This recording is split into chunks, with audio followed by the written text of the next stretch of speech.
Bem-vindos a mais um podcast Pais e Filhos Cast. Prazer imenso estar com vocês novamente. Muito feliz, inclusive, porque entrevisto mais uma super mulher. Menina, mulher, mãe. Sabe aquelas pessoas que você olha assim, que você fica horas e horas olhando, admirando e entendendo a história, entendendo a força que tem? Esses predicados somente as mulheres podem ter mesmo. Bom, antes de iniciarmos nosso bate-papo aqui, a nossa troca de ideia, eu quero que você ajude a nossa voz a ir além, curtindo, compartilhando, ativando o sininho, mandando essa mensagem cada vez mais longe, porque ela é muito importante. Nosso podcast não é um podcast de ostentação ou de coisas do tipo assim. Nosso podcast aqui é um mergulho no nosso ser, na importância de quem somos, na importância do que a gente oferece para o nosso entorno, sobretudo falando de filhos, sobretudo falando também de pais. Quem somos, né, hoje? Será que o alicerce lá atrás, a nossa infância, contribuiu para sermos essa rocha firme que somos hoje? Ou para entendermos também as nossas limitações? Isso é podcast Pais e Filhos. Então, eu quero apresentar para vocês aqui uma pessoa que eu sou suspeito em falar a partir do momento que eu conheci a história dela. Eu me julgo até vamos dizer assim, um culpado também, vamos dizer assim, por não conhecer a história dela. E eu quero agradecer também aqui a minha outra entrevistada, Juliana, que me deu a honra de apresentá-la e falar: você precisa conhecer a história da Bruna Cristina. Bruna, prazer imenso. Prazer. Obrigado por ter aceito o meu convite. Eu estou curiosíssimo para entender todo esse seu universo. Legal. Seja muito bem-vinda. Obrigada pelo convite. Estou muito feliz de estar aqui, né? E emocionada, porque já conheço sua história, né? Eu sempre falo, você não me conhece, mas eu te conheço, né? E para mim é muito importante estar aqui. E principalmente ter esse contato com pessoas que eram meus ídolos, né? E que agora eu falo que viraram meus amigos. Não fala, né? seu ídolo. Jura? Sim, então estou muito feliz. Né? Até quando eu tava saindo de casa, meu pai falou assim: eu queria ir, mas eu acho que eu vou ficar com vergonha, né? Mas que bom que... E é muito bom, né? Essa apresentação que a Ju fez. Já se encontrou em alguns lugares, mas não tivemos oportunidade de conversar e falar sobre essas histórias, mas estou muito feliz de estar aqui. Eu fico muito feliz também. E antes de tudo, eu queria dizer que você é linda. Obrigada. Que o seu cabelo me encanta, porque eu tenho duas netinhas com esse cabelo lindo, e eu falo, não mexe. Ela fala, não mexe no meu cabelo que meu vovô não gosta. Eu gosto do meu cabelo assim. Isso é a minha paixão desde pequeno, porque eu acho que tem muita coisa pra gente conversar aqui, e você tocou num assunto lá na minha infância que me mostrava, né? Eu sou da época do movimento Black Power, né? 1987, né? O break, Michael Jackson e tal, né? Embora Michael Jackson procurou uma outra caracterização também, que não deixa de ser um grito, né? Uma denúncia. Eu acho muito interessante isso, né? Os tempos que nós estamos vivendo, a proposta que você tem.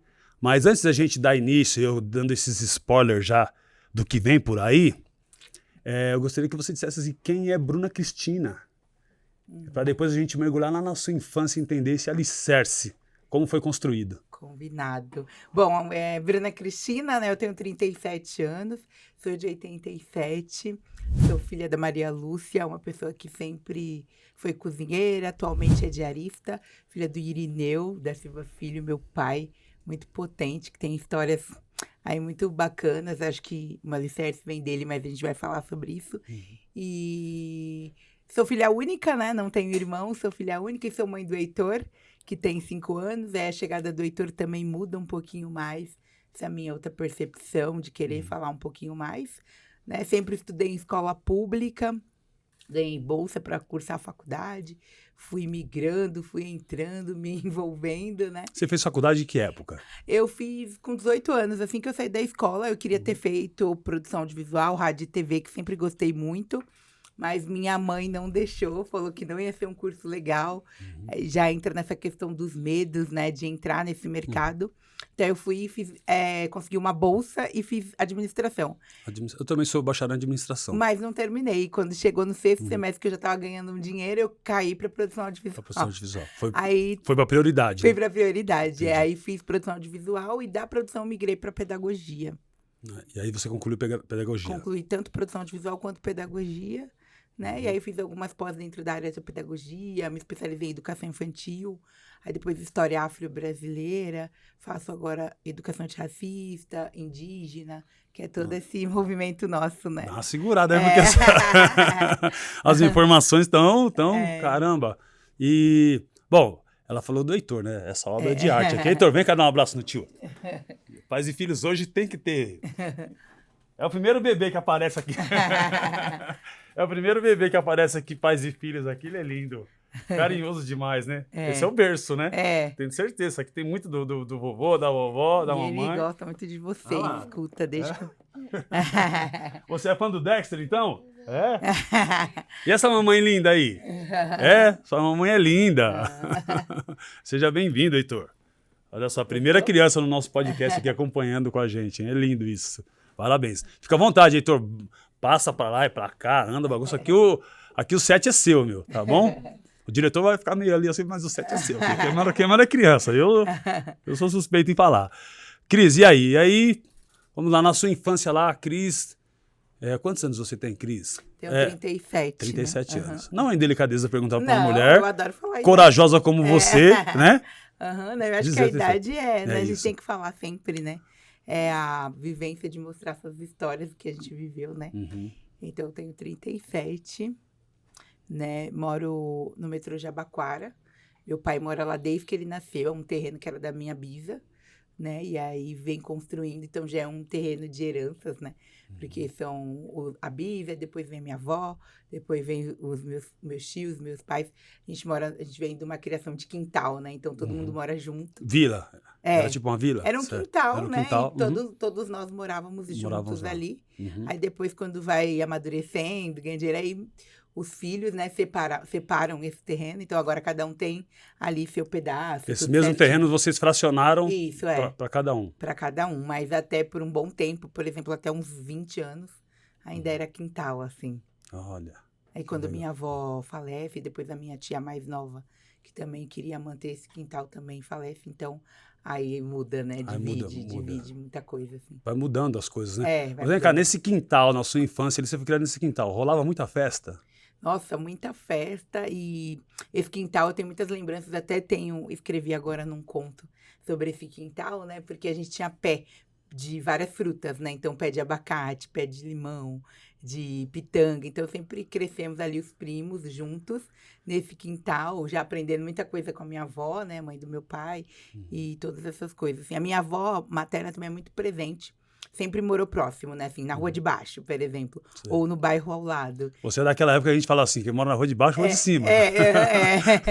E aí, então, sempre tive os avós presentes, né? Da parte da minha mãe, a gente tinha o meu avô, que a gente chamava avô moço, que é o padrasto da minha mãe, né? Não era o pai, era o padrasto. Mas para mim é meu avô. É o seu avô. E então sempre tive esse contato com os avós. Com a mãe do meu pai um pouco menos, porque ela faleceu. Assim, primeiro, mas eu sempre falo que a família do meu pai tem muito mais importância no que eu sou hoje, nessa questão de entender melhor sobre a sua história, a sua origem, né? Acho que a família do meu pai traz mais essa consciência.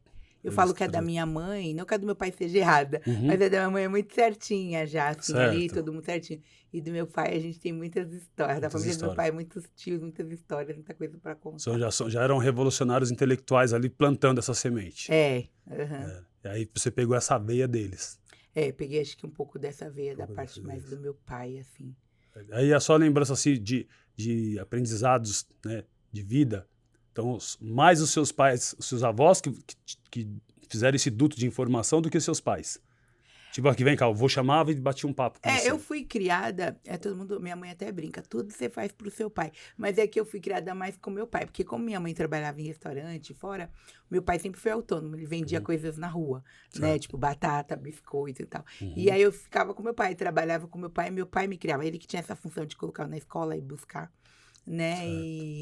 Então, acho que esse alicerce vem um pouco dele, de ver, e assim, a gente sempre gosta, assim, não é um orgulho, mas eu sempre gosto de ressaltar. Meu pai é uma pessoa analfabeta, né? Então, meu pai sempre deu muito valor pro estudo. Então, quando eu chegava da escola, ele falava pra minha tia Dandoca, que é a irmã dele, lê aí o caderno da Bruna, vê se ela fez a lição hoje. E na escola eu tinha essa preocupação, que eu tinha que pôr a data, porque eu sabia que meu pai, quando chegasse em casa, ia cobrar. Então, e assim eu fui crescendo, né, também. Na adolescência, eles nunca quiseram que eu trabalhasse logo, mas pelo olhar e a percepção, eu sabia que eu tinha que trabalhar, né? Então, eu comecei a trabalhar com 14 anos, né? E meus pais nunca mexeram no meu dinheiro, assim, mexeram, o que eu digo é assim, eu nunca tinha a responsabilidade de pagar uma água, uma luz, porque eles cobravam que eu fizesse um curso. Então, desde a adolescência, eu tenho bastante curso, assim, informática, esses cursos que eram da época. Que você revertesse todo o seu salário em conhecimento, meu pai falava. Porque meu pai sempre usava assim a frase, eu sou uma pessoa cega, e eu não quero que você seja isso, que meu pai considera, né? Agora não, que meu pai quis aprender, tá começando coisa, mas antes ele falava assim, eu não enxergo as coisas, sou uma pessoa cega. Eu estou com o olho aberto, mas não estou vendo, então não desejo isso para você. E quando ele teve que parar de estudar, optar por não estudar, foi exatamente isso, para ajudar o meu avô, né, que eles eram uns meninos, a manter essa família. Mas ele tinha uma sabedoria que até o povo formado não tem pela percepção. Não, e até hoje, Eles assim, eu sei o que é ser cego, porque eu sou cego. Eu sei o que é ser mudo, porque eu estou calado. Exatamente. Que interessante. E aí eu falo que essa questão do estudar, ler, assim, a minha mãe sempre viu também, mas o meu pai sempre me cobrou muito mais. E até hoje, assim, sabe, ele sempre... A minha mãe participa, não que não participem, né? Mas esse alicerce acho que vem dele, de sempre ressaltar essa frase, né? Estuda, porque eu sou uma pessoa cega. Sem estudo a gente não é nada. Ó, eu não consegui ser as coisas hoje porque eu não estudei, então... Perfeito.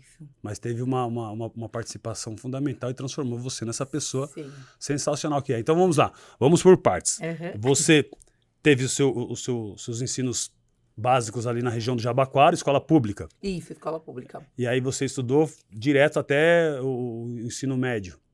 Estudei até, teve um intervalo que a gente mudou, que eu tive que vir morar na Zona Leste, mas também vim para a escola pública. Aí você sai lá do quintal do Jabaquara e vai para a ZL. Nessa ZL tem também parte da família do meu pai, que era a irmã da minha avó, que é a tia Adelaide. Ela sempre morou também nesse mesmo prédio que a gente foi morar. E aí passamos por uma situação que meu pai não queria ficar no bairro, e aí mudou para a Zona Leste. Mas depois chegamos lá, meu pai viu que as origens dele era aqui, né? Onde a gente está hoje. Então, aí voltamos. Mas, tanto na Leste quanto aqui, foi também a escola pública, assim. Escola pública. E essa diferença de você sair de uma escola para outra impactou no seu desenvolvimento? Você acha? Travou um pouco ou você não sentiu essa diferença? Acho que eu até encarei bem. Foi uma fácil adaptação, porque meus primos estavam na escola, né? Então, acho que eu senti que mudei de escola, mas não tanto, assim. Foi no 5º ano, me lembro... a série, assim, fiz bastante amigos, tem até hoje esses amigos, né? E a tia Adelaide também morou a vida toda lá, meio que minha avó e ela se dividiram, né? Então, tem uma boa parte de família na Zona Leste e essa outra parte tá lá onde a gente tá, na Zona Sul. E quando você, estudando aí, em que idade, mais ou menos, em que série, você despertou assim, eu quero ser, você tinha uma ideia de falar, geralmente, eu quero ser médico, quero ser jogador, quero ser empresário, quero ser... enfermeira, você tinha alguma ideia do que você gostaria de ser na época já? Então, eu já falava muito em questão de ser professora, né? Mas, assim, porque eu tinha muito essa vontade, assim, eu aprendi uma coisa e eu queria ensinar. Né? Então, eu fazia parte de um grupo, de um centro de espírita que tinha lá na rua, porque eu gostava de ir. Aí eu aprendi um curso, por exemplo, fazia telemarketing. Aí eu criava uma apostila e ensinava para as crianças que estavam lá. Então, eu já vinha com esse dom de ser professora, mas também não despertei que queria ser. Porque no meio disso, eu gostava muito da comunicação, né? E a TV sempre me encantou, e o rádio. Né? Muito mais até o rádio, que eu gosto muito do rádio, mas hoje eu percebo que o rádio me encantava, porque eu também sempre tive muitas questões de ser uma criança gordinha e tal, então eu achava que pelo rádio era mais tranquilo, porque ninguém tá me vendo, então só a voz. Peraí, então você já tinha aquela ideia de se esconder? Já tinha essa ideia, assim. Passei um bom tempo com essa questão de me esconder, e eu achava que o rádio era um refúgio, mas gostava muito da TV também. Aí eu sempre falava, não, eu quero estar na rádio e TV, mas quero estar por trás das câmeras, nada desse negócio de aparecer. Mas a comunicação sempre me encantou. Então eu sempre ficava entre essa comunicação e pedagogia, mas por final acabei entrando em ADM, que era um curso que eu tinha ganhado bolsa, foi de mais fácil acesso. A faculdade estava começando e eu brinco que estava pegando as pessoas pela mão, né? E quando eu estava terminando o Que ano ensino foi essa a médio, época que você entrou na faculdade? Você lembra que ano foi? foi mais ou menos em 2015, eu terminei em 2019. Foi depois, foi no advento do ProUni que deu oportunidades para todo mundo assim ou não? Tinha alguma coisa FIES? Eu fiz começo FAM, na faculdade FAM. FAM, quando ela chegou aqui, né, em São Paulo. E aí eles mesmos, por conta própria, estavam dando as bolsas para ter alunos, né, para o pessoal. Entendi. E eu estava passeando, e eu fazia, a minha tia que faleceu, ela trabalhava na prefeitura. Aí ela tinha conseguido um estágio para mim, de jovem aprendiz, né? Perfeito. E aí eu descia a Augusta para ir para o centro, a pé, né? E aí eu tava passando, a mulher falou assim, aqui eu tô começando. Eu falei, nossa, tal. E eu tinha tido uma conversa, achei muito engraçado, que eu tinha tido uma conversa com a minha mãe e com meu pai antes. E minha mãe falou, você vai sair da escola, mas a gente não vai ter dinheiro para pagar a faculdade. Né? Mesmo eu estando trabalhando, ainda não dava, né? Não dava. E aí foi quando eu passei pela FAM no dia, tipo, uns 2 dias depois dessa conversa, e aí eles estavam dando bolsa. Aí eu lembro que eu consegui pra mim e para minhas 2 primas ainda. Aí eu fui a única que continuei, meus primos não continuaram. Pararam.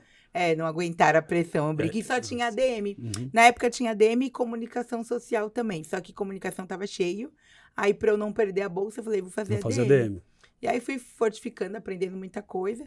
Só que chegou um momento, quando eu achei produção audiovisual que na época era a Uniban que estava oferecendo, falei, não, é esse que eu vou fazer. Que eu quero, é o que me encanta. É o que me encanta, vamos ver o que Mas vai você dar. fez 6 semestres, praticamente, você tem você tem a formação de administração, só não concluiu, né? Só não concluiu. concluí. Grau. E aí você pula para comunicação. Isso, aí eu vou para a Uniban fazer produção audiovisual. Produção audiovisual.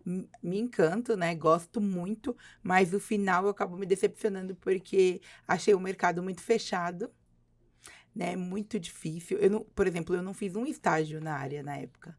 E dentro da minha sala O que você atribui essa falta de oportunidade no estágio para quem já estava no curso? Então, eu acho que eu atribuo a muita coisa. Eu penso que é uma panela meio que fechada alguns mercados. Hoje eu entendo que eu fui conhecendo outras pessoas, né? Mas realmente cai nisso, de muita indicação.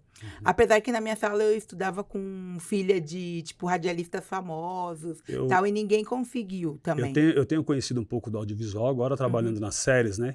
Então eu trabalho nos bastidores, além de, né, tive a oportunidade de atuar, além de atuar, eu trabalho nos bastidores também, né, na preparação de elenco, auxiliando, né, consultoria ali de set, consultoria nos roteiros, e a gente conversa muito, né? Converso desde de diretor aos ADs, né, aos pessoal do apoio, e a gente percebe muito isso. Eu conversei com vários estagiários que são ADS, né, ADs, e eles falam, poxa, é difícil a gente quando consegue um estágio, por exemplo, eu tenho esse trabalho aqui e eu vou concluir esse trabalho, eu já estou já preocupado em conseguir um outro trabalho, porque realmente ela vem muito do berço, né? O audiovisual vem muito do berço. Eu indico fulano que indica Beltrano. Então é muito fechado. Acho que nesse problema, a problematização está aí, né? Que a gente, eu não falo de polêmica, né? Eu falo de problematização, porque a polêmica é caos pelo caos e ninguém quer solução alguma. E a problematização a gente vai pensar, vai refletir para encontrar meios. Talvez essa nossa comunicação aqui também chegue para as pessoas entenderem que você teve seu sonho, estudou para isso e depois encontrou essa barreira. Né? Então, que adianta você ter uma grande oferta e você ir lá na frente encontrar a barreira? Não seria interessante essa flexibilização e encontrar um meio para que todo mundo pudesse permear essa bolha tão importante, né, profissional? E hoje, mais do que nunca, eu acredito, até, me desculpe estar me alongando, que a entrevistada é você aqui, mas no processo de problematização eu gosto de falar um pouco, porque o audiovisual hoje brasileiro, sobretudo a produção de séries, está chamando a atenção do mundo. Tá. Tem muita coisa boa, né? E agora, será que não é o momento? Para se ampliar e deixar de ser essa coisa assim do QI, de quem indica, Exato. Né? E trazer a galera para dentro, que produz muito. Essa riqueza de conteúdo que você vai passar para a gente aqui, espero conseguir mostrar tudo, porque é muita coisa, tem tudo a ver com essa oportunidade que, de repente, tiraram de você e que você fatalmente vai produzir nadando de braçada. Me fala aí, agora, falando dessa problematização, quando você não entra para o audiovisual, você vai para qual área? Então, aí eu ia falar justamente isso, tem a ver, porque aí eu migro para pedagogia, porque eu comecei indo para ONGs, trabalhando com, assim, produção de rádio, rádio comunitária com as crianças, Certo. né? Aí eu falei assim, nossa, trabalhando com as crianças, eu sempre tenho essa ideia de que, assim, se eu tô fazendo uma coisa, eu preciso fazer um curso para fortificar isso, né? E aí eu falei, não, eu tô dando aula, mas eu nem sei, nem tenho a didática de professora, vou fazer pedagogia. Aí todo mundo, ai, não. Na época eu já namorava com o pai do Heitor, né? Aí ele falou assim, você nem tentou, tudo você migra muito rápido, né? Aí eu falei assim, não, eu vou mudar sim, vou fazer pedagogia. Certo. Aí encontro uma faculdade também que deu bolsa, que era assim, eu trabalhava 4 horas pro estado e ganhava bolsa de pedagogia. Falei, vou fazer, né? Aí entrei e aí me apaixonei, né, nesse universo da pedagogia. Eu entrei com a ideia de trabalhar com adolescente, porque é o que eu fazia nas ONGs, né? Eu escrevia os projetos, né, profissionalizantes e tal, ajudava essa questão dos adolescentes. Mas aí, quando eu chego na pedagogia, eu me apaixono já pelo universo infantil, a educação infantil, né? Um universo totalmente diferente, porque eu venho da comunicação, dos professores mais dinâmicos, tá? E quando eu sentei na sala de pedagogia, aquela formalidade das professoras, né? Ainda tinha um respeito muito maior pelo professor. Não tá muito longe, mas mudou muita coisa, né? E aí eu fiz pedagogia e cheguei nessa área na pedagogia. Só que o que eu falo que para muitos foi ruim, eu acho que o que para mim foi muito bom foi quando chegou a pandemia.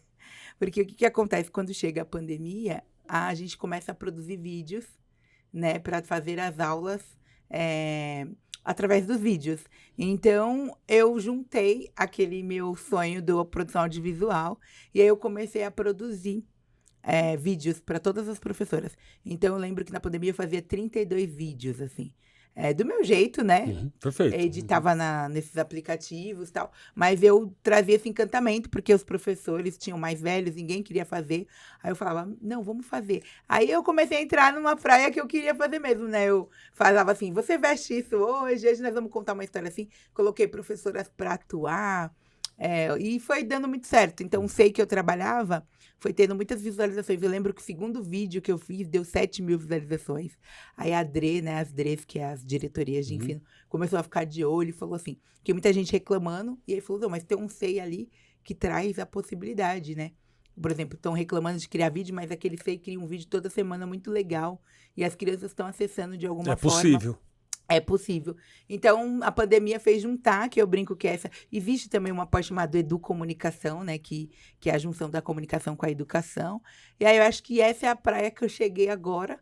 E da pandemia, que foi onde começou a escrita dos livros. E essa comunicação mais no Instagram, né? Que eu, assim, ainda acredito... Eu tenho alguns seguidores, mas eu acredito que não seja isso, esse número de seguidores, mas que tenha atingido muitas pessoas, principalmente essa parte da educação dos professores, né? Excelente. Eu aqui, né, como mentor, como uma pessoa que observa muito, eu vejo que toda a estruturação do que você tem feito hoje, ela tem pertinência em tudo que você fez. Administração, audiovisual. Né, você se adapta muito fácil. Como seu amigo comentou, você larga muito rápido. Não, você não larga. O tempo para você é precioso. Você se antecipa. Você está à frente do tempo nas suas atividades. Né, a pandemia, ela infelizmente, ela trouxe fez uma devasta no mundo, mas você se agarrou em uma oportunidade ali e transformou, não deixando de ser quem você é. Né? Na sua infância, você mesma disse. Você tinha um encantamento de aprender, já logo queria multiplicar isso. E a pandemia veio e você criou essa oportunidade. Né? Então, a pedagogia, vamos dizer assim, no livro do Alquimista, do Paulo Coelho, ela já diz, né? É sua pedra filosofal, né? A pedagogia. E aí me diz, como é depois desse universo da pedagogia, você falando e tal, você parece que parte para um outro caminho, por parte da literatura? Aí chegando nessa pedagogia e dentro do cenário da escola, que eu sempre gosto muito de falar que é muito limitado, né, por diversas questões, eu percebo e começa a me ter uma inquietação do que a gente está fazendo para as crianças pretas, né? E aí eu já começo a desenvolver um trabalho que agora é antirracista, né? Todo mundo fala, Uhum. mas antigamente não se falava muito esse termo, né? Antirracista, mas eu queria trazer histórias que de alguma forma conversassem com as crianças. Então eu sempre criava um textinho para minhas aulas, tal, para ajudar essa criança em alguma coisa. Porque eu falo que também na minha infância eu não fui ajudada, não que eu precisasse, mas, por exemplo, o que eu sempre gosto de trazer é que primeiro eu sempre fui uma criança gorda do que uma criança preta. Né? Então, pensando por esse lado de autoestima, eu sempre desenvolvia com as crianças o Dia da Beleza. E aí, desse Dia da Beleza, que foi surgindo todos esses questionamentos, né? Porque eu percebi que essa beleza também vem falando com os professores, né? Que muitos professores também não estão com essa identidade trabalhada, né? De se entender como uma pessoa negra, ou se entender no seu corpo. Enfim, essa identidade não está trabalhada. Daí eu começava a criar histórias que ajudassem, auxiliassem os problemas ali daquela criança, né? Se a criança era muito tímida, eu inventava uma história de timidez e tal. E aí surgiu a escrita do meu primeiro livro, Daimê. Aí, trazendo de novo pela pandemia, o que acontece? A pandemia e todo mundo tá em casa, que eu comecei falando, trouxe esses meus ídolos para mais próximos. Eu tenho vários ídolos, né? Mas um mais próximo que eu gosto, que eu sempre falo, é o Dexter. Porque eu tinha 13 anos quando eu comecei a escrever carta para ele quando ele estava preso. Porque também meu primo ficou preso na mesma época. Meu primo era do Pavilhão 2 e ele era do 9, então eu aproveitava essas visitas da minha tia. E eu e minha outra prima, Karina, a gente mandava carta pro Dexter. Até que um dia ele respondeu. Olha. Né? E aí o povo criticava muito. Meu pai falava assim, nossa, você deixa sua filha ser fã do presidiário? Né? Que história louca, que loucura. Aí meu pai falava assim, não, deixa ela. Então a gente foi num show. Querendo esconder mais uma vez. Aí fomos num show, logo que ele veio, que ele ainda estava preso, que ele fazia esses shows. Aí não tivemos oportunidade de chegar perto. Aí depois, com uma época desses conhecimentos, desses encontros, eu encontro Melanina Carioca, que é um grupo lá do Rio, que fez um show com o Dexter. E nisso nos apresentou, e aí eu contei toda essa história. Você era menina e tal, que escrevia carta e tal. E aí tivemos essa conexão, né? E aí, para mim, foi muito importante também. E aí, essa pandemia traz esse encontro com essas pessoas também, né? De que eu sempre fui muito ídolo, porque em casa sempre teve uma base muito de samba rock, Jorge Ben, Paula Lima, essa galera toda que hoje, graças a Deus, também pela literatura, pela pedagogia, eu consegui encontrar e estar próximo, né? Não tem muitos que são amigos, mas que conhecem meu trabalho. Seu trabalho. Né? Que vamos nos falando. Então, foi muito importante, né? A pedagogia, ela veio de um jeito que eu entendi que quem é pedagogo precisa transformar, né? Que eu acho que isso é muito que os professores talvez ainda não tenham entendido. Você me trouxe uma reflexão legal na fala que você me disse aqui. Não é ficar reproduzindo o que a gente tem, é criar novas coisas, né? Você, por exemplo, você detecta numa determinada criança a timidez. Você detectou a timidez, você falou algo sobre timidez. Nada melhor do que a gente abrir isso. Vamos abrir, vamos esmiuçar isso. O que é ser tímido? O que é ser gordinho? O que é ser preto? O que é ser branco? O que é ser, como diz, não sei qual é o linguajar que se chama quando a pessoa é bem branca mesmo, assim, filhos de preto e sai bem branco. Tem um termo... Albino. Albino. Isso, albino. Então, tudo isso traz uma estranheza, né? Na minha infância, né? Que as pessoas entendam o que eu estou falando. Na minha infância, na minha ignorância, depois eu perguntei porque o termo não me vinha à mente, albino. Na minha infância, sabe como era chamado? Neguaço. Sarará, negro. Sarará, Eu tinha um amigo que chamava Sarará. Orlando Sarará por conta desse tom albino. Filhos de pretos, né? E desse tom bem albino. E eram vítimas tanto quanto do preconceito, do racismo, né? Dessa coisa de colocar do lado, de esconder. Né? Você se comunicou com preto, as pessoas já colocaram uma regra aí. Como é que você deixa seu filho se comunicar? Você já vinha superando um trauma porque você queria estudar audiovisual, mas não queria aparecer. Quer dizer, eu quero trabalhar no audiovisual, mas não quero aparecer. Eu quero estar só no áudio, não no visual. Isso. Então, conforme você vai me falando, eu vou produzindo essas coisas na minha mente aqui. E aí você se torna uma abolicionista no estereótipo, em tudo. Me fala sobre ser abolicionista de estereótipo, na sua pedagogia. Aí vem essas escritas, né? Por meio das escritas eu acho que me tornei esse título aí de evolucionista, né? E aí eu trago isso, eu escrevo para uma aluna que tinha vergonha também de soltar o cabelo. E Sua primeira obra. Primeira obra. E aí eu sempre destaco a Aimee, né? Por conta disso. A gente atropela um pouco a fala aqui. Ela é escritora. Tá entendendo o que eu tô falando? Porque era tanta coisa que eu tô... Ó, administração audiovisual, pedagogia e aí agente de transformação. E ela é escritora. Agora a gente volta de novo. Então, senão o pessoal fala assim, mas ela escreveu, mas nem disse que era escritora. É escritora também. Aí eu escrevo a Aimee para uma aluna e tive um encontro com uma escritora no Instagram e ela falou, por que O que você não significa escreve? Aimee?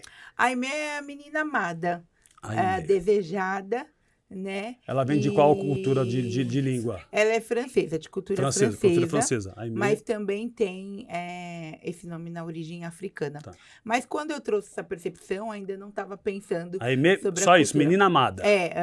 Tá. E aí a coroa que não conseguia ver, porque o nosso cabelo é uma coroa, mas a gente, por muito tempo, não aprendeu sobre isso e nunca achou. Não identificava que isso era uma coroa. E aí, quando eu escrevo para ela, eu tenho um encontro com a minha própria história, porque quando eu tinha 9 anos, meu pai ficava comigo, alisou meu cabelo, eu lembro até hoje. Eu não acho mais essa cabeleireira, mas era a tia Cleide. Eu lembro que ela era uma pessoa loira e tal. Tinha um cabelo cacheado, tudo, mas fez um relaxamento. Meu cabelo ficou a coisa mais linda, liso, maravilhoso. Né? Eu era a atração da escola. Meu pai fez isso, mas também não sabia explicar por que fez. Né? E aí era um desejo dele ou um desejo seu? Era um desejo meu, que eu sempre falo que eu não tenho essa memória de por que ele fez isso, mas eu sei que ele me fala que fez porque era muito armado o cabelo. Isso foi marcante. Foi, 9 anos eu tinha. E eu fiquei por um bom tempo com a tia Cleide, depois mudei para os irmãos dela, que ela foi embora, e mudei para os irmãos, e alisando e achando que aquilo era o certo, porque as nossas referências também eram de cabelos lisos, né? Isso. Você preta, tendo alisado o cabelo, quantos anos você tinha? 9. 9 anos. Isso hoje, na sua análise, como pedagoga e como pessoa empoderada e que traz essa mensagem, isso hoje para você foi mais positivo ou não? Ou isso para você te traz como uma referência? Porque para dizer algo assim, isso é bom, isso é ruim, bom experimentar. Então você experimentou e sabe dizer se é bom ou se é ruim. O que impacta? Eu acho que traz como referência um impacto também maior a gente perceber que a gente está dentro dessa camada de imposição de padrão e não sacar, né? Porque até então eu achava muito bonito, meu pai também não sabia explicar. E aí é isso que eu trago para a reflexão das palestras também, né? Quando a gente vai falar de uma educação de racismo e trazer esse cabelo, essa referência à autoestima das crianças, é também conversar com a família. Porque às vezes não é porque você... que a família quer que seja aquilo, mas ela também não sabe explicar. E a gente, eu sempre tinha... Mas o poder ou não poder conflita com a liberdade de escolha? Eu acho que quando você tem poder de escolha, não, né? Não. Mas quando é imposto, né? E antigamente perfeito. Era imposto. Olha que legal essa problematização que a gente fez, né? Nós estamos falando de liberdade, mas e estamos falando de imposição. Às vezes a coisa está... Ela parece que teve um contexto de liberdade, mas parece que foi uma imposição. A imposição para você conseguir almejar um cargo profissional, para você ser aceito num determinado grupo. E sem perceber, isso existe uma imposição. Porque você faz a sacada, você percebe, ele falou, para mim entrar ali, eu vou ter que alisar o cabelo. Porque para os meninos, vou ter que cortar. Vou ter que cortar. Eu vou ter que tirar o alargador. Eu vou ter que esconder minha tatuagem. Então, existe uma imposição velada que as pessoas não percebem. Não. E te tira a liberdade. Quando chega a Aimee, eu tenho encontro com várias histórias de mulheres pretas mais velhas, fora as crianças, falando sobre isso, e com os meninos. Até um amigo meu falou isso comigo agora na Expo, né? Que ele tinha dreads e teve que cortar, porque ele trabalhava no metrô na época, e ele sentiu que ia ser mandado embora. Porque uma vez a supervisora dele falou para ele que o cabelo era desleixo. Né? Então, com medo de ser mandado embora, ele foi e cortou. Deu sinais. Passou 3 dias, ele foi mandado embora do mesmo jeito. Aí ele falou, o que me deixou mais puto foi porque eu cortei meu cabelo. Né? Então, a gente passava por situações que deveria ter resistido. eram veladas. Deveria ter resistido. eram veladas, né? Que nem até um tempo atrás, se perguntasse pra mim, você já sofreu racismo? Falar, não, eu sempre fui bem aceita, eu tinha esse discurso.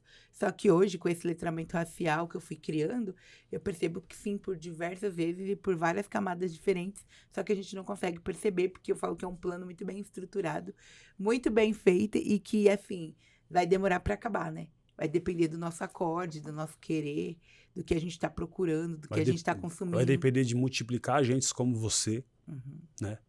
Que se vê na situação e que ao invés de, vamos dizer assim, polemizar, você problematiza para encontrar solução através da literatura. Eu queria que você falasse das suas obras, assim, fazendo uma resenha de cada obra sua. Então, a Aimee é a primeira obra. Isso. Uma resenha rápida de Aimee. Tá, a Aimee é uma menina que queria ser princesa, não se viu encontrada, porque traz essa problematização também de que pessoas pretas não podem ser princesas, né?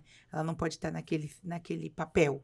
Então, a Aimee é isso, aí ela começa essa busca, tem um sonho com a avó, que traz essa questão dos ancestrais, dos mais velhos na cultura africana, sempre ser os mais sábios.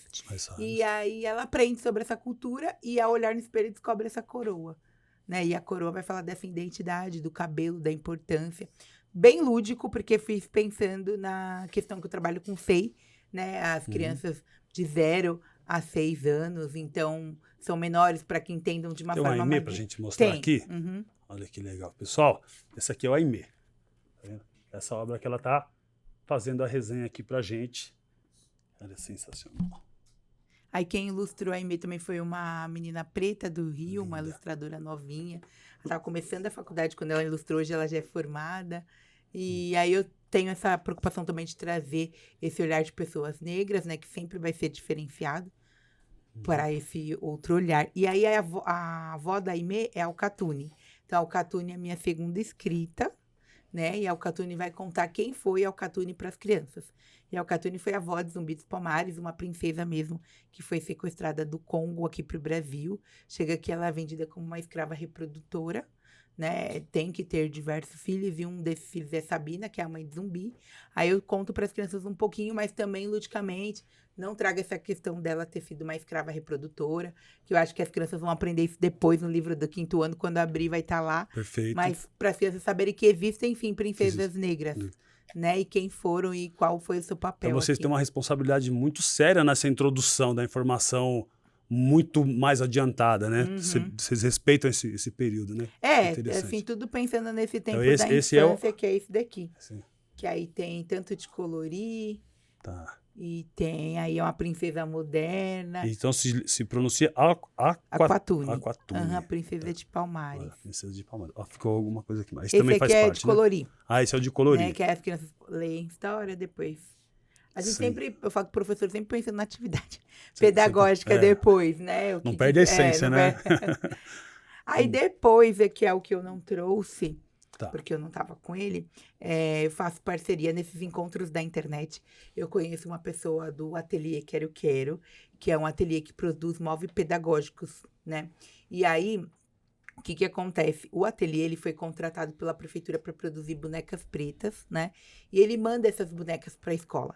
E quando essas bonecas chegam, causam muita polêmica, porque o nome é Erês brincantes, e a cultura africana sempre tem esse conflito de não quererem passar porque coligar junto com religião. Com religião. Né? Então, aí chega uma coleção Erês brincantes. E eles tiveram muito problema com isso, por diversas outras coisas. E quando essas bonecas chegam na escola que eu tô, eu começo a usá-las. Então, eles não entendem como cultura, eles entendem como religião, e como o Estado é laico, não pode propagar, vamos dizer assim, uma única religião. Sim. E não é religião, é cultura africana. Né? Faz parte, né? As religiões de matrizes africanas fazem parte de falar sobre... A cultura é inserida, né? É inserida, dentro da religiosidade, né? A cultura é inserida. E não de uma forma que eu sempre falo, né? Pega a criança e fala assim, você vai estar no terreiro. Não, a gente está ensinando que existem outras coisas. Assim como a gente aprende a cultura grega, né? Então, por que não? As crianças precisam saber que existe. Não está ensinando e tal. E aí, quando esses erês chegam, eu começo a fazer um trabalho, porque eles vieram meio falhos mesmo, teve todo um outro problema, um cenário. E aí, eu começo a reconstruir coisas com esses erês, né? Eu faço um novo rosto com as crianças, outras oficinas. Eu trago para o meu cenário, porque eu crio uma contação de história da Aimee, para não ficar só no livro, trazer outro encantamento para essa parte da dramaturgia, Perfeito. atuação. Aí eu trago essas bonecas. E aí essa moça me vê, a dona da empresa me vê e fala, olha, eu estava fechando a minha empresa, mas se você falar para mim que quis ser coordenadora do projeto, eu não fecho mais. E foi isso que aconteceu. E Aí você sai da pedagogia, através do seu trabalho, você entra para iniciativa privada. Nesse meio tempo, ano passado, descobri que estava doente, lúpus, e o lúpus é dessa questão do emocional, e eu acho que essa questão do emocional veio mesmo desse cenário de estar meio oprimida dentro da escola, porque quando você começa a criar essas coisas, né, eu falo que a nossa classe, ao invés de somar, começa a falar assim, você veio, pelo amor de Deus, tá dando mais trabalho, né, tipo assim, Bruna, você tá inventando coisa, pelo amor de Deus, e aí eu acho que esse peso... Eles querem permanecer reproduzir o mesmo. E você vem revolucionando, trazendo, criando, e é barrada. Acho que você trouxe uma palavra correta, reproduzido mesmo. Porque, por exemplo, diante de todo esse cenário, não só meu literário, como muitos outros que tem agora, a escola insiste ainda a trabalhar muito Monteiro Lobato, ou livros, por exemplo, tem um livro que é um macro, que eu gosto de falar, porque eu trago isso em todas as minhas palestras e tal, é Menina Bonita do Laço de Fita, que é um livro literário que foi construído em 87, quando eu nasci, por uma mulher branca muito boa, conceituada, para a época era um macro, porque não tinha, só que é um livro que as escolas trabalham até hoje, que não agrega nada para as crianças, porque é um livro que reafirma o tempo todo um coelho, quer saber, não sei se você já tinha oportunidade, mas vou dar para você ver, é um coelho que quer saber por que a menina é tão pretinha daquele jeito, a mãe da menina é retratada como mulata, que é um termo que a gente não usa mais, né, sabendo dessas origens e tal, e diversas outras coisas, né? O coelho, ele força tanto a menina a dizer porque ela é preta que ela começa a inventar algumas coisas. E eu vejo isso muito em nós, que às vezes é muito forçada a falar algumas coisas e tal. Então ela começa a falar assim, eu sou preta porque eu comi muita jabuticaba. Aí o coelho vai lá nesse pé, come jabuticaba. Aí tem uma cena no livro que o coelho começa a jabuticaba, depois ele vai pro banheiro, aí esse jabuticaba vira um cocô e ele fica olhando. Aí como você traz um livro desse pra escola e pras crianças, que o coelho, tudo que é preto ainda continua sendo negativo, você acha que a criança vai querer ser preta? Né? Então, a perspectiva das minhas escritas e de outras pessoas que eu encontrei... É um livro de... Analisando hoje, rapidamente da forma como você falou, é um livro de exclusão. Não, assim, a gente pode usar ele como referência de o que não fazer mais, né? Mas não como total acesso para a literatura. E as escolas têm usado ele ainda muito. Tem que ter um pedagogo muito inteligente, com muita habilidade, para poder transmitir essa informação, porque a grosso modo você pegando essa informação, ela é muito conflitante, né? Porque você mais se choca e se esconde do que você quer aparecer. Mas assim, Ângela, a gente se choca quando a gente conhece, porque eu ainda vejo muitos professores defendendo, eles acham que tipo meio que essas pontuações, é muito mimimi, ou senão, não, nossa, tá forçando muito. Criança não vai perceber isso, mas percebe sim, né? Então, essas escritas minhas novas é pra isso. Ou a preguiça mental, né? Eu não quero mexer nisso. Exato. Não tenho paciência pra isso, né? E tem utilizado muito, e eu estava conversando com a minha amiga ontem sobre isso. A gente ficou muito triste porque esse livro veio de novo no acervo da escola. Então, e muita gente falando desse livro, né? Não tem só eu, acho que toda a galera que escreve, o pessoal da literatura vem apontando já há algum tempo algumas obras que não está sendo legal para essa formação das crianças, né? E aí é isso, e eu venho fazendo essa também escrita independente, todos esses livros são independentes. E aí quando eu encontro com o ateliê, eu lanço a Pequena Dandara dos Palmares, porque o ateliê tem uma coleção de 18 bonecas de diversas etnias. Tem os indígenas, os árabes, os colombianos, todas essas personalidades que vai ter dentro da escola. Então, a ideia do ateliê foi trazer essas bonecas para isso, né? O que as crianças vão encontrar nesse cenário, a convivência, o respeito. Então, a gente fala do brincar com diversidade. E aí, lá no ateliê, eu mudo os rostos, porque realmente foi feita uma consultoria de pessoas pretas, mas aí o ateliê foi denunciado porque é de uma pessoa branca.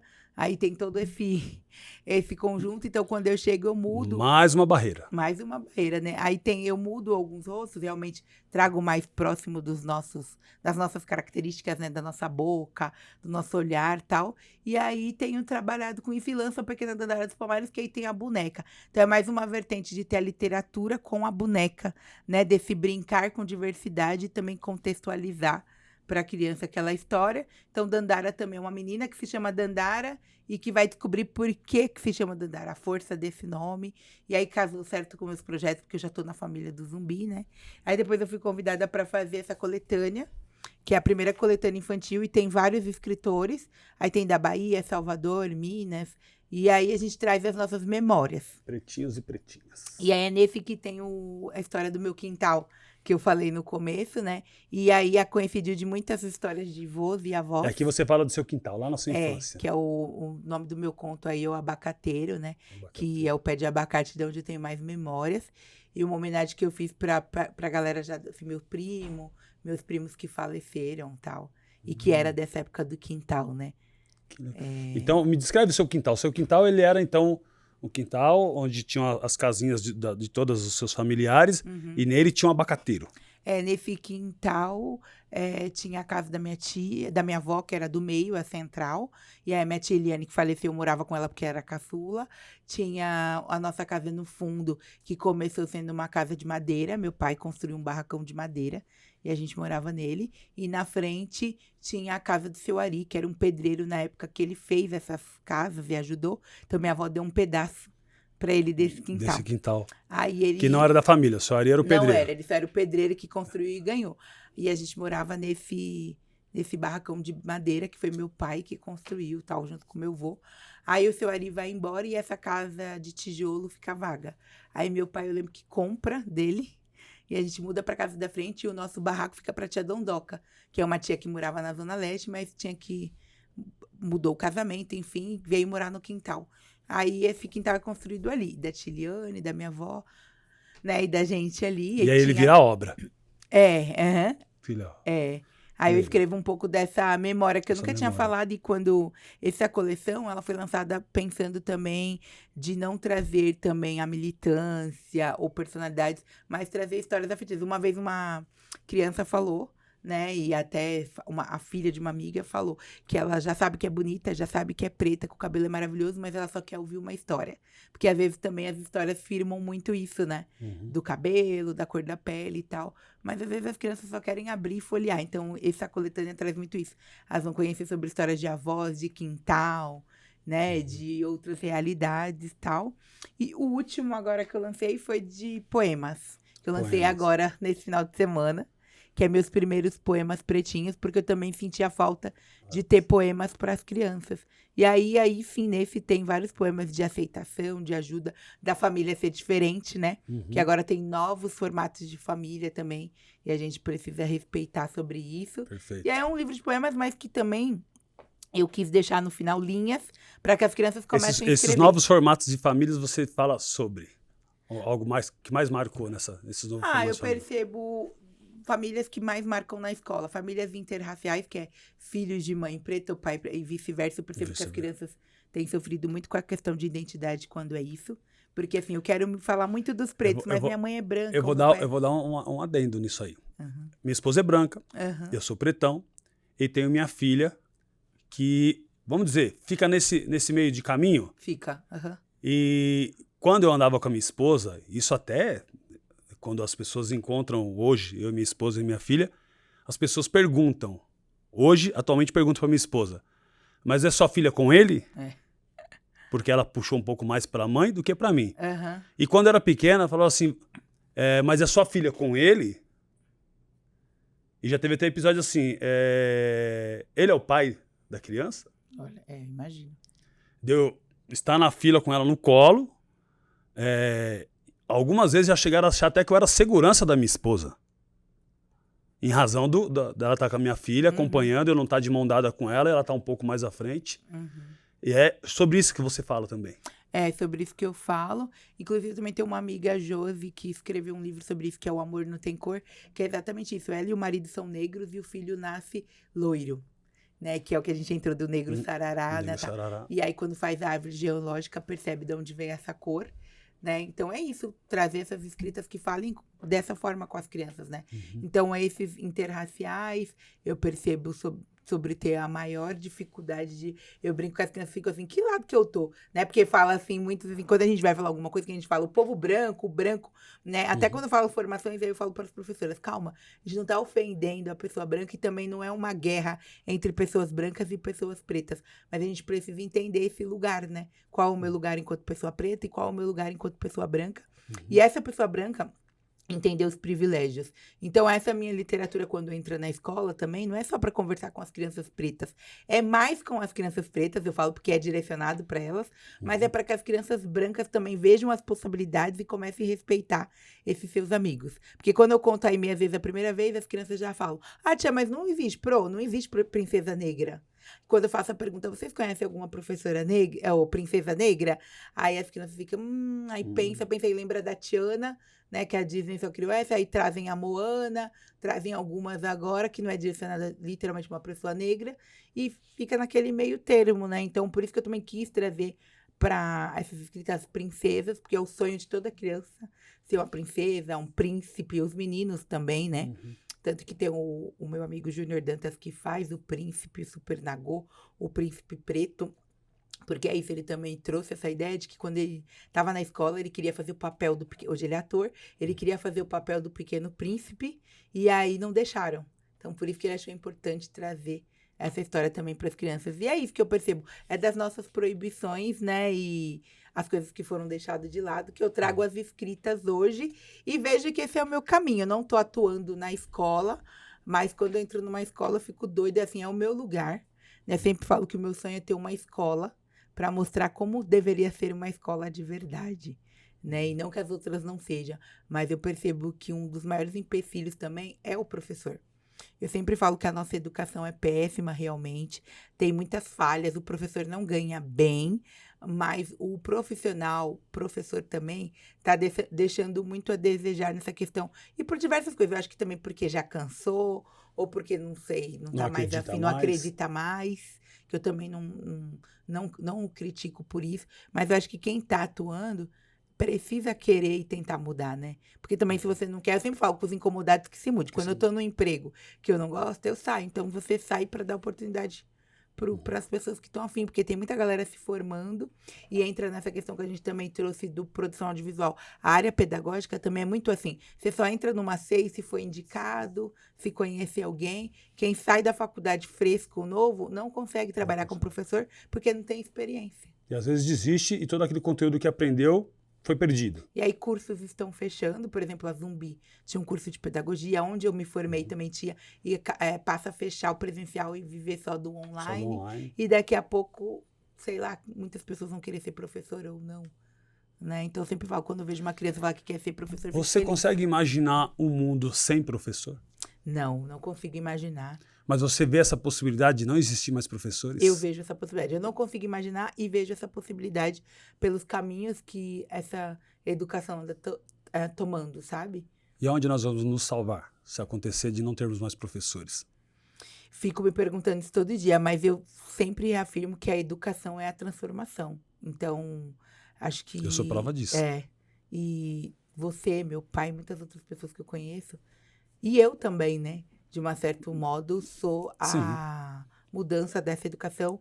Tenho uma amiga também... Sim, porque toda a sua construção profissional e que, assim, a sua construção profissional, ela reforça o seu intelectual, que você já nasceu com essa intelectualidade de transformação, de luta. Isso já é o seu DNA. Só que a construção desse seu ser, ela vem através da educação. Foi do ensino, na verdade, né? Você vai administração, audiovisual, pedagogia, aí vai para literatura. Tem todo esse seu jeito de ser, o atrevimento, né? O inconformismo, porque você vai para uma área que todo mundo está correndo. Você está indo aqui, ó, vamos imaginar um duto de pessoas. Você está indo e um monte de gente voltando. E contrariando, e você tentando puxar, aí, vem comigo, e as pessoas não vão. Porque é um assunto que as pessoas transformam eles num assunto polêmico. Eu não vejo polêmica, eu vejo uma problematização carente de pessoas que reflitam e de informação para mudar isso. E você vem nessa contramão batendo de frente e trazendo, revolucionando. Consegue introduzir livros importantes dentro do cenário da educação infantil, criam obras aqui sensacionais que eu não tenho sombra de dúvida de que as informações que tem aqui eu mesmo vou sugar muito isso, vou compartilhar com as minhas netas, porque elas têm curiosidade disso, elas gostam de ouvir historinhas. E me causa uma preocupação essa questão, né? Você como pedagoga, me dizer, né? E a gente percebe isso, que poucas pessoas, os cursos fechando já mostram porque se fecha porque não tem demanda. Não tem demanda. E se não tem demanda, a longo prazo, o resultado vai ser trágico. E uma outra coisa que me arremete aqui uns pensamentos. Na classe A e B, né, mais abastado financeiramente falando, que tem mais recursos, esses têm seus meios, porque vão remunerar bem, colégios caríssimos particulares remuneram bem, então os professores migrarão ou sobrarão só esses. E aqui na base, vamos dizer assim, por todas essas dificuldades, quanto menos informação, melhor para um tal de sistema. Sim. Isso é preocupante. E essa questão dos cursos de pedagogia, assim, não, eu citei as duas, que é mais próximo, mas tem muitas outras. E outra coisa que a gente sempre bate, eu e as meninas, né, que eu sempre gosto de citar as meninas, que a gente faz toda essa produção independente. A gente paga o ilustrador, a gente paga quem vai fazer a capa, a gente paga tudo e lança, porque também a gente chega nesse mercado literário, sabe, ele encontra dificuldade de editora que vai lançar. Ninguém quer lançar esses livros assim também, não. Assim, de pessoas desconhecidas. Eu brinco de umas professoras malucas que estão aí escrevendo. Desconhecido e temas que eles entendem como polêmicos. Isso, né? Então, a gente, tudo isso que está no mercado, a gente produziu do nosso bolso. E também tem essa barreira de não entrar. Por exemplo, nossos livros não estão no acervo escolar, porque somos MEI, aí escritor independente não tem como produzir para grande quantidade, porque, por exemplo, se a prefeitura compra, são 128 mil livros. Né? Vocês têm, uma vez, o rapaz da secretaria falou assim, você vai ter como me entregar 128 livros? Então, pararam de trabalhar com os escritores independentes, que é a galera que vem produzindo, não desmerecendo o trabalho das editoras, mas produzindo muito. Né? Cara, você me falando, eu já vou mais além. As pessoas vão pela capa, não estão indo pelo conteúdo. Porque o conteúdo é sensacional. Né? Pela história que você me conta, né? Tem uma origem, tem um porquê. Então, quer dizer, ele já é barrado pela capa. Ninguém se esforçou, cara, isso aqui vale investimento do poder público. Teve alguém assim que conseguiu avaliar o conteúdo disso para falar assim, olha, vale investimento do poder público? O pessoal fala que vale e pede assim, entre em editais e tal. Mas é um outro mercado também que a gente percebe muita barreira, né? Haveria, fica um grito aqui, haveria de ter então uma iniciativa para que se, vamos dizer assim, tirasse essa burocracia, né? Para a informação chegar mais rápido, né? Olhar melhor para quem está escrevendo esse independente. Por exemplo, a gente tem essa gráfica que imprime pra gente, que se eles contratassem por 128 mil livros, a gente entregava assim, porque a gráfica é a que imprime pra galera, tipo, todas as editoras, né? Então, porque a prefeitura também tem esse negócio de pagar depois, eles compram, faz tudo. Mas a gente já tá, assim nos preparamos para isso, né? Então, ter esse olhar. Então, é como a gente vem falando, existem muitas barreiras, vários desafios. Igual esse livro último agora, vários desafios para não sair, tanto que eu não tô com ele. Assim, tenho esse protótipo. Poemas, né? Porque vários empecilhos, vários objetivos, sabem, acontece durante o caminho. Eu falo assim que nada pra gente é fácil, né? A gente não pode desistir. E entra no que você abriu, que é resistência, né? A gente tá todo o tempo trabalhando essa resistência, mas a gente escolheu, então, eu e mais umas 2 professoras saem do cenário da escola e começa a trazer esse trabalho, né? De ajudar outros professores. Olha, você como professora e você me falando a respeito disso, né? Hoje como escritora também, encontrando barreiras para permear os seus contos, as suas histórias dentro das escolas, eu vou falar assim, brevemente assim, né? Sobre a minha literatura. O meu livro eu escrevi na prisão. E eu escrevia capítulos, né? E olha só como... Eu acho que o meu livro é muito forte também por sua própria história, assim como os seus livros são fortes. Porque você tem ele pronto, você tem uma ideia pronta, ela é muito válida, ela tem conceito, ela tem ciência, ela tem importância, e mesmo assim você encontra aquela dificuldade, né? É um embrião que está ali brigando para vencer, né? Para fecundar lá na frente e haver transformação. E o meu livro foi assim também, porque eu escrevia capítulos, e aí a gente sofria uma blitz dentro da cela. E sofrendo uma blitz dentro da cela, o meu calhamaço ali, né? Ele era passado de mão em mão para eles entenderem se não era um salve, se não era alguma coisa distorcida, se não era alguma comunicação. Se era algum manifesto ou oculto alguma coisa. Então ele foi muito resistente. Ele chegou a ser jogado na água, né? Aquela blitz que os caras molham o colchão, molham tudo. E eu ter que pôr para secar. E mandei ele pela minha esposa e pela minha filha assim, meio que rasurado. Mas eu falava, ó, nessa sequência tá numerado aqui, guarda, por favor, porque esse é o capítulo X. E ele já passou por essa prova, né? Até que ele se transformou no Extracampo Náutica do Cárcere, que é o livro que eu tenho, mas ele tem sua própria história. O livro tem sua história, a sua resistência, né? E vou te dizer, foi muito importante resistir junto com ele. E eu digo para você, é muito importante você resistir junto com as suas obras. Sim. Nem que ela tenha que ficar assim na sua mão e passar pela mão do seu filho Arthur e um dia ele dizer assim, olha, minha mãe escreveu isso aqui. E foi impedida de publicar, foi impedida de ser inserido. Né? Porque lá adiante isso aqui vai salvar vidas. Isso salva vidas. Porque hoje a pessoa começa se escondendo, ela chega num estágio que ela se atira de qualquer lugar que possa colocar fim na sua vida, ou ela permanece a vida inteira sem existir, sem pertencimento.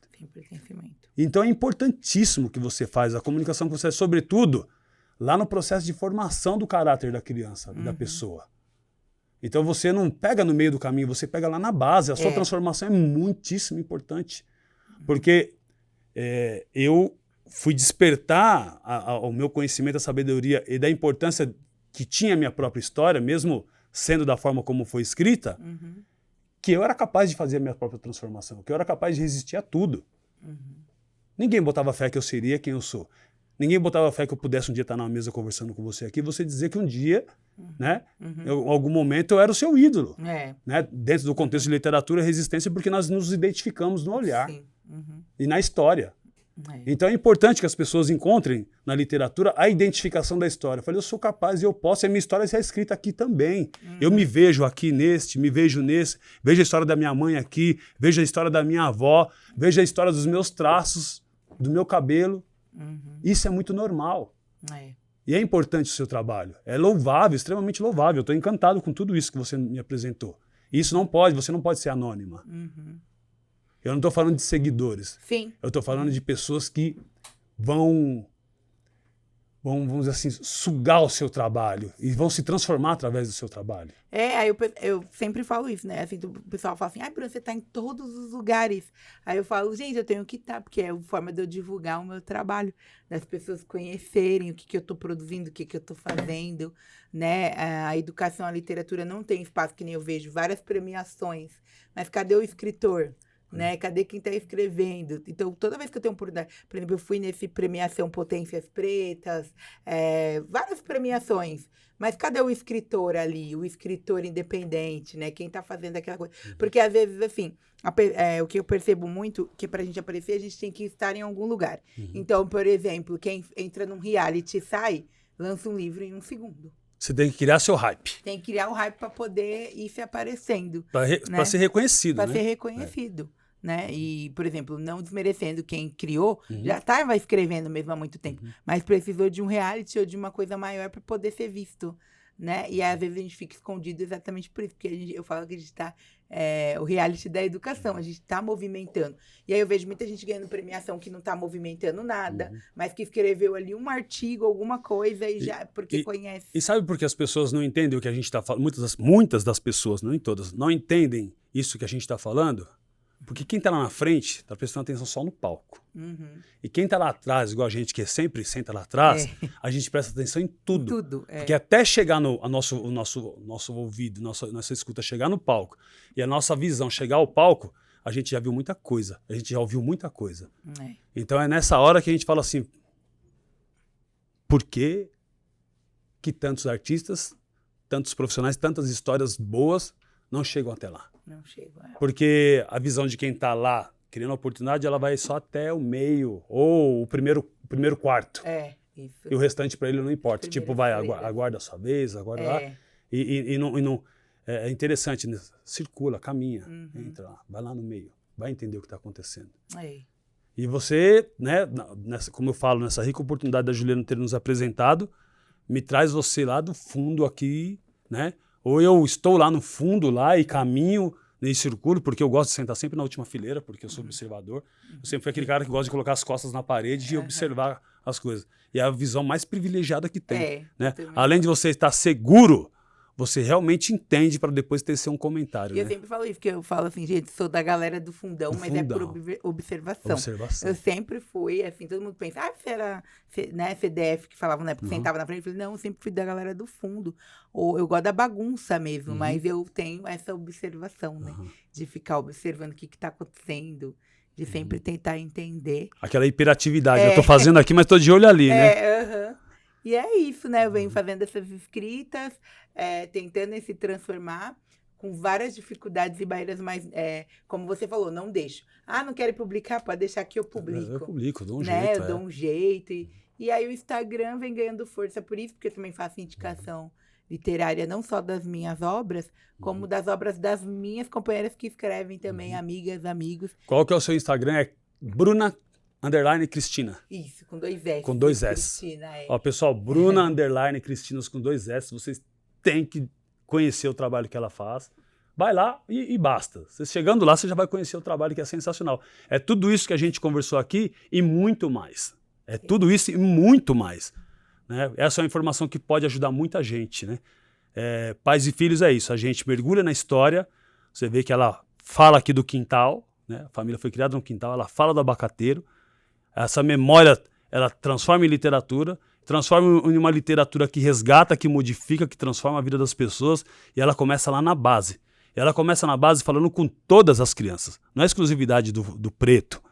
É a exclusividade da infância. Porque todas as crianças elas têm que conhecer, já crescer nesse sistema de eu me entendo com você e não vejo diferença entre você e mim. Isso é fantástico. E é um princípio que tem na pedagogia também, que é eu, o outro e nós, né? Eu, o outro e nós. Que é uma das nossas vertentes do ensinar.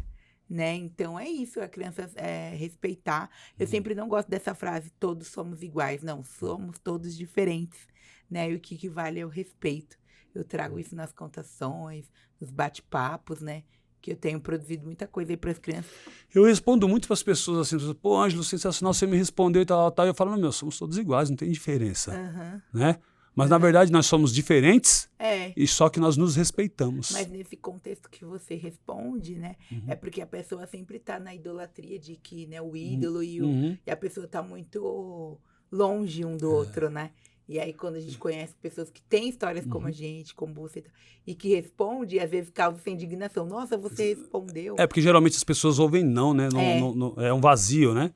E vai tomando outros rumos também, né? Eu entendo que, tipo, às vezes, quando a pessoa tá muito ali, já não é mais ela que responde um Instagram, já não é porque é outro. Não, né? eu respondo.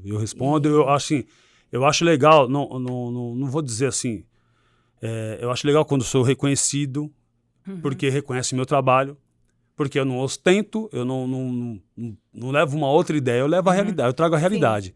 Ainda ontem encontrei um amigo que me abraçou e tal, fiquei meio surpreso. Queria tirar uma foto contigo e tal. Falei, vamos tirar. Ele falou assim, parabéns pelo seu trabalho. Então ele veio tirar uma foto com alguém que representa um trabalho. Sim. Ele não veio tirar uma foto com um cara, uma grife, um carro, um lugar, um status ou coisa. Ele veio tirar uma foto com o cara que faz o trabalho. Como você falou, essa obra, cadê o escritor dessa obra? Então, quer dizer, quando ele me vê minha obra. Quando ele me vê, ele vê as minhas ideias. Quando ele me vê os meus conceitos. Eu me sinto feliz por isso. E eu e o pai do Heitor, né, a gente é divorciado, mas tem uma amizade muito boa.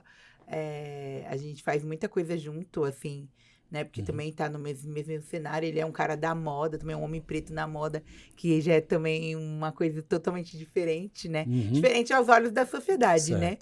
Mas aí a gente conversa muito e a gente apresenta muitas pessoas, assim, pro Heitor. Tanto que ele, né, quando a gente veio aqui, eu falei, você vai ver. Aí todo mundo fala assim, mas por que você fala isso? Porque ele fala tio Dexter, tio Anjo, mesmo não conhecendo. Mas por que tá chamando eles de tio? Porque também tem uma questão da pedagogia, que tem um livro do Paulo Freire que fala assim, né, professor assim, tia não. Essa questão também de não trazer. Mas eu acho que o infantil, ele precisa disso. desse contato primeiro, né? É porque eu mesmo trato as minhas netas e falo, olha o tio. Um amigo que vem em casa, olha o tio. É sempre isso, porque para nós é uma... Ter respeito. Uhum. Isso, é o respeito. E aí o Heitor tem grandes personalidades aí, que nem... Ele já sabe muito, já tem essas escolhas. Então, quando ele chega também na minha vida, assim, eu percebo que eu preciso continuar escrevendo, porque eu me tornei mãe de um menino negro, que tem várias vertentes, né? Assim, eu falo que é diferente ser mãe de uma menina negra e mãe de um menino negro. Qual é essa diferença? Eu acredito que, assim, o racismo, ele tá para todos, mas para o menino, ele vai ser um pouco mais... É outras vertentes. Mas para o menino, ele vai chegar de diversas formas, que eu falo que eu já ensino pro Heitor que ele não pode correr, né? Ele não pode usar um boné, uma blusa de capuz, diversas outras... Olha, nós tivemos uma entrevista com o Ângelo Campos, isso, o Ângelo, meu pretão lá, nosso parceiro. E ele falou a mesma coisa aqui na entrevista passada. Então isso não é uma particularidade dele. Não. Isso é do preto. Do preto. Que ele diz assim, olha, não faça movimentos bruscos. Movimentos bruscos. Ande com o uniforme da escola. Boné, quando a polícia te parar, não tira rápido, não tira documento, sempre com a mão na cabeça, pedindo licença.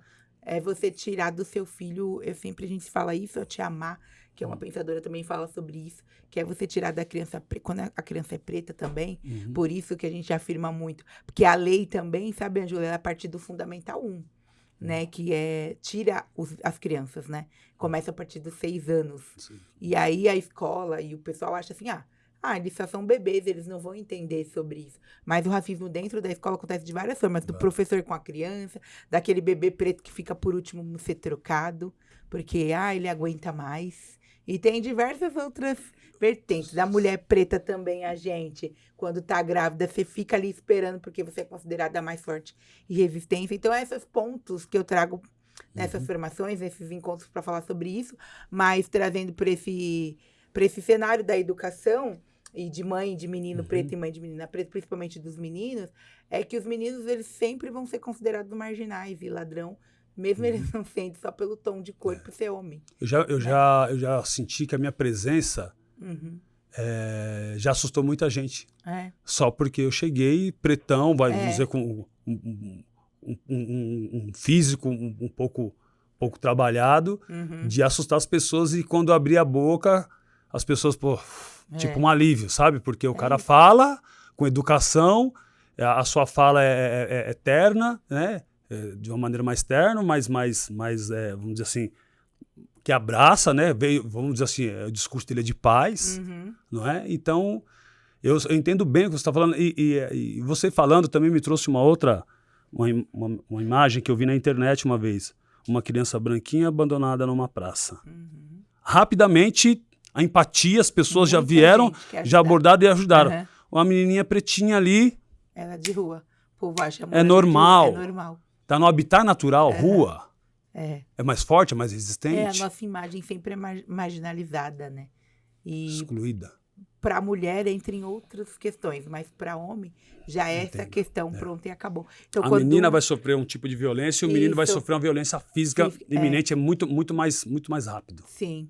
E aí, quando ele chega, é isso, né? Eu falo, não preciso produzir, apresentar para ele essas pessoas, né? Mostrar quem foram, que fizeram isso comigo. Meu pai fez minha mãe, né? De um jeito mais sutil, não tão assim, falando assim. Mas pro Heitor, eu e o pai dele, a gente joga limpo mesmo, né? Que nem, às vezes, o Heitor tá correndo no shopping, eu chamo ele, alguma coisa. Heitor, você tá correndo por quê? Qual é a sua cor?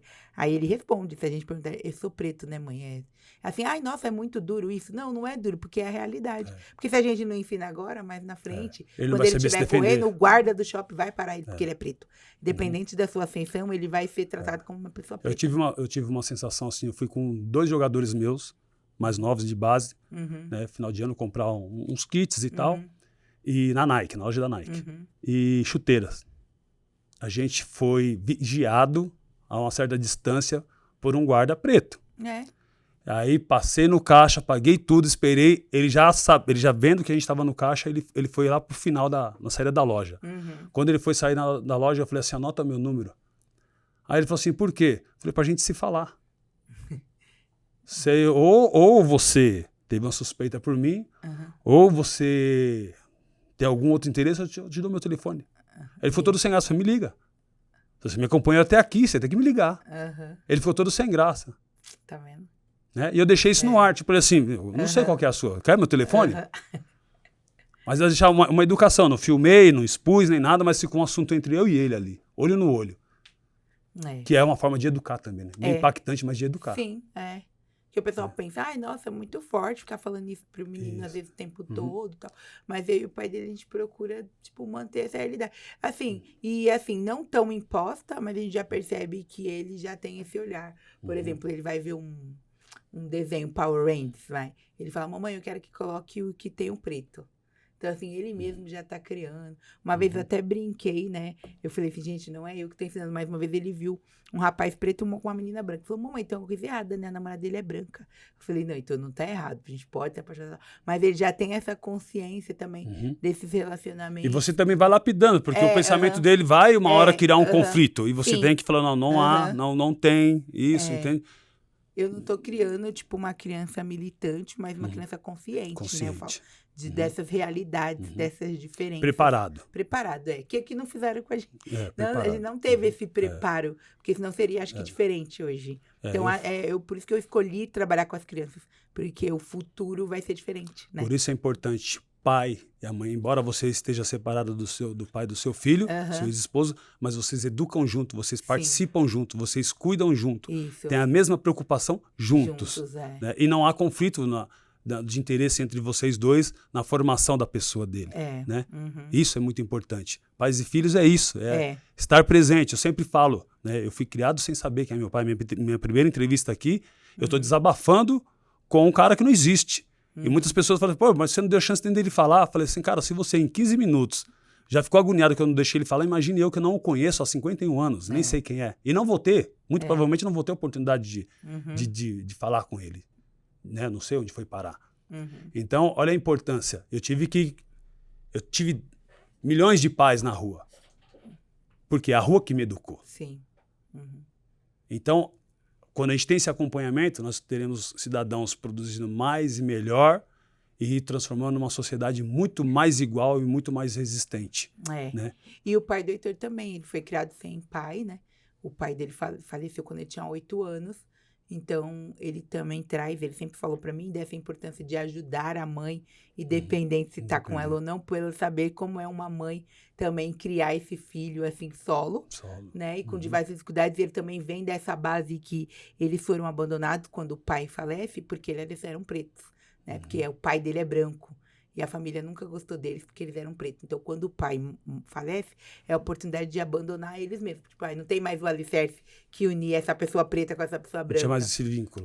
Então, vem tudo disso, assim, né? Eu sempre falo assim, eu crio o Heitor mãe solo porque não estou casada, mas eu sempre gosto de reforçar também que eu tenho essa base de apoio muito boa do pai, da minha mãe. Ele pode não estar presente, mas não está ausente. Não está ausente. Porque às vezes o pessoal chega, mãe solo, ai, parabéns pelo seu dia. Eu falo, gente, não me dá parabéns, isso não é meu dia.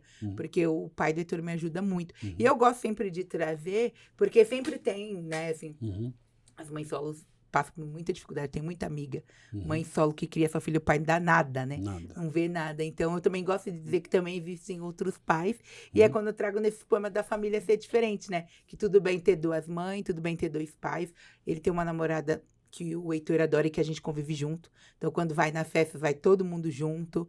Então, o que a gente traz mesmo de base é a família, esse criar, né? De estar todo mundo bem, independente de como tá ali aquela questão. Caramba, Bruno. Sabe aquela hora que a gente fica triste? Né? Que é a hora que a gente chegou ao fim de tanta coisa boa que a gente ficaria horas. Heitor, lindo. Quer vir aqui? Vai dar um beijo na mamãe. Olha lá. Mamãe falou de você, mamãe falou do papai, do vovô, falou de todo mundo. Pessoal, infelizmente a gente chega ao fim de mais um episódio de Pais e Filhos. Sensacional a minha troca aqui com a Cris, com a Bruna Cris, que é administradora audiovisual, pedagoga, escritora, mãe do Heitor. Ela falou do abacateiro, lá do quintal da casa dela, onde ela foi criada com a sua família. Ela fala de resistência, ela fala de amor, ela fala de transformação, ela fala de muita coisa boa. Eu fico encantado, fico muito feliz. Eu vou mergulhar no seu universo, da sua literatura, porque eu preciso dividir isso com as minhas netas, preciso dividir com os meus amigos. Eu tenho muitos amigos que perguntam, Ângelo, como é, né? Ter passado por tudo que você passou. Eu vejo o carinho que você tem com as suas netas, com as suas pretinhas, como é, né?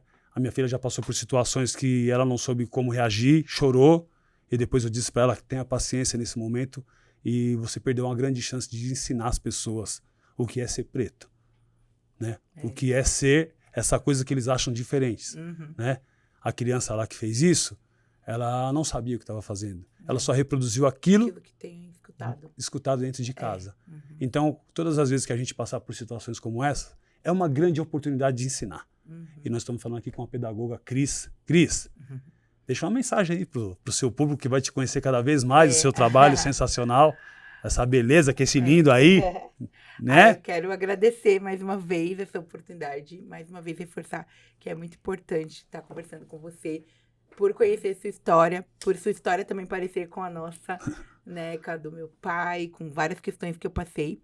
Mas a mensagem que eu quero deixar, né, é que as pessoas não desistam da educação, né, que só a educação vai transformar, né, e eu sou prova disso, você e tantas outras pessoas que a gente conhece, que eu convivo, que a educação transformou. Então, né, que os pais também deem essa oportunidade de aprender mais, caminhar junto com a escola, se tornar aquele pai chato mesmo que cobra, não tem problema. Conheça a escola, entra na escola. Conheça a escola, participe, porque a escola e a família é a base para que esse caminhar dessa educação, né, seja diferente. Então, vai depender do nosso querer para que essa educação também transforme. Então, a minha mensagem é essa, não desista da educação. Conheça meu trabalho também, de tantos outros que eu indico lá no Instagram, ou na minha... Eu falo que o meu Instagram é uma loucura, né? Uma mistura de festa com educação, com tudo. Porque a pessoa também tem esse lugar de que, você escreve em tal, não vai numa festa, não vai no show. Não, a gente faz tudo igual. Tudo igual. Né? Eu só falo isso, que não é que nós não somos todos iguais. Somos diferentes e o que vale é o respeito. E a gente precisa respeitar o tempo, o momento e o jeito de cada um, né? Então... A mensagem final é isso, eu deixo isso para as crianças. Respeitem o seu colega, seu amigo, descubram sua história, sua origem, para poder transformar. Para transformar. Pessoal, mais uma vez aqui, eu quero que vocês curtam, compartilhem, se inscrevam no canal. E eu quero deixar uma mensagem aqui para pessoas importantes, uma profissão muito importante. Os professores estão aqui muito bem representados através da Bruna Cristina. Eu sempre falei, eu tenho no meu livro Extracampo também, que eu falo de professores. A importância do ensino, do educador, do professor. Eu acho que para mim é a profissão mais importante do mundo. Mais importante do mundo. As pessoas falam, o médico também é uma profissão muito importante. Mas ele teve que ter um professor para ser médico. Parabéns, minha irmã. Obrigada. Encantado. Saúde. Ei, Heitor, pega aqui na mãozinha. Vamos fechar aqui todo mundo aqui, ó. O primeiro bebê, primeira criança aqui no Pais e Filhos. Pessoal, até a próxima. Foi um prazer estar com vocês. Até.